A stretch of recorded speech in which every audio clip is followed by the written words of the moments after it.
Praise the Lord. கர்த்தருக்கு மகிமை உண்டாவதாக. இது நல்ல காலை வேளையில் கர்த்தருடைய வார்த்தை மூலமாய் உங்கள் யாவரையும் சந்திப்பதிலே நான் பெருமகிழ்ச்சி அடைகிறேன். 1 தீமோத்தேயு புத்தகம் 4ஆம் அதிகாரம் 12ஆம் வசனம் சொல்லுகிறது, உன் இளமையை குறித்து ஒருவனும் அசட்டை பண்ணாதபடி நீ வார்த்தையிலும் நடக்கையிலும் அன்பிலும் ஆவியிலும் விசுவாசத்திலும் கற்பிலும் விசுவாசிகளுக்கு மாதிரியாக இரு என்று சொல்லி அப்போஸ்தலனாகிய பவுல் தன்னை பின்பற்றின சீசன் தீமோத்தேயுவுக்கு எழுதுகிறார். இந்த காலை நேரத்தில் இறைவார்த்தை கேட்கிற தேவனுடைய பிள்ளைகளே, நம்மை சூழ்ந்து வாழ்ந்து கொண்டிருக்கிற மக்கள் மத்தியில் நம்ம ஒவ்வொருத்தரும் நல்ல ஒரு சாட்சி உள்ள ஒரு ஜீவிதம் ஜீவிக்க வேண்டும் என்று சொல்லி தேவன் எதிர்பார்க்கிறார். நம்முடைய ஆண்டவராகிய உயிர் தெழுந்த இயேசு கிறிஸ்து தம்முடைய சீசர்கள் கட்டளையிடும்போது, நீங்கள் பூமி எங்கும் புறப்பட்டு போய் சகல ஜாதிகளும் சீசராக்கி அவர்களை கிறிஸ்துவுக்குள் வழிநடத்துங்கள் என்று கட்டளையிடுகிறார். அதுபோல் சொல்கிறாரு, நீங்கள் போகிற இடமெல்லாம் பூமி எங்கும் போய் நீங்கள் என்ன செய்யணும்? சாட்சிகளாக இருக்கணும், எனக்கு சாட்சிகளாக இருப்பீர்களாக என்று சொல்லுகிறார். அப்போ ஒரு தேவனுடைய பிள்ளை வாழுகிற ஒவ்வொரு இடத்துலையும் கர்த்தருக்கு சாட்சியாக வாழ வேண்டும். ஆமென். அப்படிப்பட்ட ஒரு வாழ்க்கை வாழ்வதற்கு தேவன் நம்மை தேர்ந்தெடுத்து கொண்டிருக்கிறார்.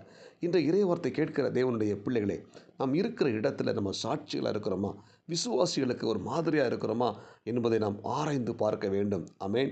நம்முடைய நல்ல பழக்க வழக்கங்களை மற்றவர்கள் நம்மை பார்த்து படிக்க வேண்டும், நம்மை பார்த்து கற்றுக்கொள்கிற அளவுக்கு நாம் மாற வேண்டும். பவுல் சொல்லும்போது சொல்கிறாரு, நான் கிறிஸ்துவை பின்பற்றுகிறது போல நீங்கள் என்னை பின்பற்றுங்கள் என்று சொல்லுகிறார். ஆமென். அப்படிப்பட்ட ஒரு நல்ல ஒரு மாதிரியான வாழ்க்கை நாம் வாழ நமக்கு தேவன் கிருபை தருவாராக. இங்கே பவுல் தம்முடைய சீசன் தீமோத்தேயுவுக்கு சொல்லும்போது, நீ விசுவாசிகளுக்கு மாதிரியாயிரு என்று சொல்கிறார். வார்த்தையில் நீ மாதிரியாயிரு. நம்ம பேசுகிற வார்த்தையில் நம்ம கவனமாக இருக்கணும். தேவனுடைய பிள்ளைகளே, நம்ம ஒவ்வொரு மனிதர்கிட்ட பேசும்போது நம்ம பேசுகிற வார்த்தை மூலமாக இவர்கள் தேவனுடைய பிள்ளைகள் என்று சொல்லி அவர்கள் கண்டுகொள்கிற அளவுக்கு நம்முடைய பேச்சு அப்படிப்பட்ட ஒரு ஞானமுள்ள பேச்சாய், அந்த பேச்சு விசுவாசிகளுக்கு நல்ல ஒரு மாதிரியான பேச்சாக இருக்க தேவன் கிருபை தரணும். ரெண்டாவது பார்த்திங்கன்னா, நம்ம இருக்கிற இடத்துல நம்ம நடக்கையில் நம்ம செயல்பாடுகளை நம்மை ஜனங்கள் பார்த்து கொண்டிருப்பார்கள், நம்மை கண்காணித்து கொண்டிருப்பார்கள், நம்முடைய செயல்பாடுகளை பார்த்து கொண்டிருப்பார்கள். அதில் நம்ம என்ன செய்யணும்? நம்ம நீதியாக நடக்கணும், நேர்மையாக நடக்கணும், உண்மையாக நடக்கணும். ஆமென். நிதானமாய் நடக்கணும். நம்முடைய செயல்பாடுகளை பார்த்து அவர்கள் இயேசுவை அறிந்து கொள்ள வேண்டும், இயேசுவின் பின்னால் வர வேண்டும். அடுத்தது பார்த்திங்கன்னா, அன்பில் நம்ம மாதிரியாக இருக்க வேண்டும். அன்பு கூறுவதில் நம்ம என்ன செய்யணும்? உண்மையான அன்பு நம்ம மற்றவர்கள் செலுத்தணும். ஆமென். அன்பு கூறுவதில் போலியான அன்பு உண்டு. அந்த போலியான அன்பு அல்ல, மெய்யான அன்பு. நம்ம சந்திக்கிற நபர்கள், நம்ம நேசிக்கிற, நம்ம பார்க்குற எல்லாரையும் நம்ம என்ன செய்யணும்? உண்மையாக நேசிக்கணும். போலியான நேசம் வேண்டாம். நம்ம யாரை நேசிக்கிறோமோ அவர்களை நம்ம உண்மையாக நேசிப்போம். அன்பு செலுத்துவதில் நம்ம என்ன செய்யணும்? மாதிரியாக இருக்கணும். விசுவாசிகளுக்கு நம்ம இருக்கிற பகுதியில் நம்ம கூட இருக்கிற மக்கள், ஜாதி இனம் மொழி கடந்து நம்ம கூட வாழ்கிற மக்கள் மத்தியில் நம்ம என்ன செய்யணும்? அவர்களை உண்மையாய் அன்பு கூர்ந்து ஒரு சகோதரத்துவ பாசத்தோடு கூட பழகுவதற்கு நமக்கு தேவன் கிருபை தர வேண்டும். நான்காவது பார்த்திங்கன்னா, ஆவிக்குரிய வாழ்க்கையில் நம்ம என்ன செய்யணும்? எல்லாருக்கும் மாதிரியாக இருக்க வேண்டும். அல்லேலூயா. ஆவிக்குரிய வாழ்க்கை நம்ம ஜெபிக்கிறதுல, வேதவசனம் வாசிப்பதில், சாட்சியாக வாழுகிற அந்த விதத்தில் நம்ம எல்லாருக்கும் எப்படி இருக்கணும்?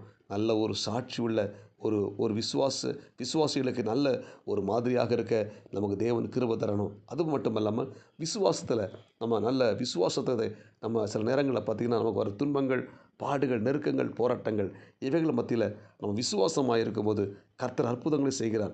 அதை மற்றவங்க பார்க்கும்போது, பரவாயில்ல, இவங்க எவ்வளோ விசுவாசமாக இருக்கிறாங்க, இவங்களுக்கு எவ்வளோ பிரச்சனை வந்தாலும் இந்த விசுவாசத்தை விட்டு விலகாமல் இருக்கிறாங்களே. இப்போது யோபுடைய வாழ்க்கையை பாருங்கள். யோபு விசுவாசத்தில் உறுதியாக இருந்தார். அவர் கடைசி நாட்களில் பார்த்திங்கன்னா, அந்த உபத்திரம் முடிந்த பிற்பாடு யோபுவை பார்க்க வந்த எல்லாருமே யோபுக்கு தங்க காசு கொடுத்தார்கள். யோபுடைய சூழ்நிலை எல்லாம் தெரியும். ஆனால் யோபு விசுவாசத்தில் உறுதியாக இருந்தபடினால தேவன் அந்த யோபுவை 2 மடங்கு ஆசீர்வதித்ததை இந்த ஜனங்கள் கேள்விப்பட்டு அவரை பார்க்க வந்தவங்க பொற்காசுகளை கொடுத்தார்கள். அல்லேலூயா. எனவே நம்முடைய விசுவாசத்தை நாம் என்ன செய்யணும்? மற்றவங்க பார்க்கும்போது அது அவங்க வாழ்க்கையில் மிகப்பெரிய ஆசீர்வாதத்தை கொண்டு வருகிற ஒரு காரியமாக இருக்க வேண்டும். கடைசியில் பார்த்தீங்கன்னா, கற்பில் மாதிரியாக இருக்கணும். ஒழுக்கமான வாழ்க்கையை நம்ம வாழ வேண்டும். இருக்கிற பகுதியில் நம்ம ஒழுக்கமாக, பரிசுத்தமாக, நம்ம கற்பில் மாதிரியாக இருக்கணும், ஒழுக்கத்தில் மாதிரியாக இருக்கணும். அப்படிப்பட்ட ஒரு நல்ல ஒரு தெய்வீக சுபாவங்களை நமக்கு ஆண்டவர் தரணும். இந்த இறைவார்த்தை கேட்கிற தேவனுடைய பிள்ளைகளை நம்ம ஒவ்வொருத்தரும் விசுவாசிகளுக்கு நல் மாதிரியாக இருக்க தேவன் நமக்கு கிருபை தருவாராக. நம்மை சூழ்ந்திருக்கிற மக்கள் மத்தியில் நம்ம நல் மாதிரியாக இருப்போம். கர்த்தர் நம்மை ஆஸ்வதிப்பார். ஜெபிப்போமா? பரலோக தேவனே, இரக்கமுள்ள இயேசுவே, இந்த அதிகாலை நேரம் இந்த இறைவார்த்தை கேட்ட உம்முடைய பிள்ளைகள் ஒவ்வொருத்தரையும் கர்த்தர் ஆஸ்வதிங்க.